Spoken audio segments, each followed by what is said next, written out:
Hello everyone, Multiverse Guy here, and recently I just got off watching the Morbius trailer. I'm sure that all of you have already seen it, and all of you probably already know about the Raimi suit graffiti on the wall, which says murderer, and at the end you can also see Michael Keaton's Vulture showing up.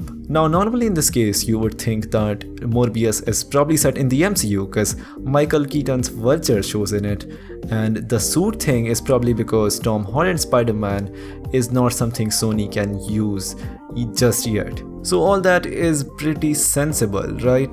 Well, maybe, but I have a thought that makes me think maybe not. And just listen to it once and hopefully it makes sense to you as well. So I believe that this is not set in the MCU and in some other alternate universe. And that alternate universe is most likely the Raimiverse with the original Spider-Man movies. Now you might wanna argue with me on this one. The suit thing is not the only reason why I'm saying it.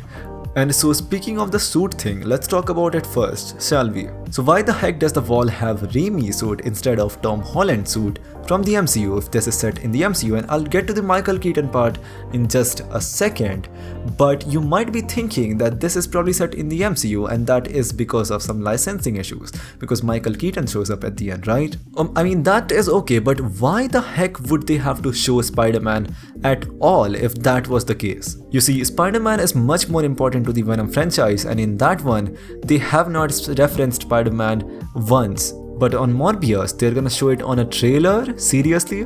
Secondly, you might also have seen these Daily Bugle logo leaks from the set and how they are exactly the same as the Raimi universe ones. And once again, the licensing factor comes here first. But why can't they just change the logo if this is not the Raimi universe? They could just make a brand new logo or something. And so here comes the final reason why I do not think this is set in the MCU. At the end of the trailer, when Michael Keaton's Vulture shows up, he's the exact same as he was in the MCU. Now you all have probably seen Spider-Man Homecoming if you're watching this video. I want you all to imagine the things he did in Homecoming, the things he was familiar with. Michael Keaton's Vulture, alien tech and stuff, right? He used to modify them and make his own tech and do all that crazy stuff. So maybe Vulture has found some way to travel some other universe and finds Morbius in here. This is also going to explain how the multiverse thing is gonna happen in the MCU, maybe? But again, this is just a fan speculation. If you liked it, be sure to leave a like on this video. And also, this is not it, guys. If you think of it in Sony's perspective, everyone knows that Tobey Maguire's any reference is gonna bring them money. Like everyone knows, if they even make Tobey Maguire tweet pizza time, it's gonna increase Sony stock prices. But again, thank you very much for listening. See ya, chump.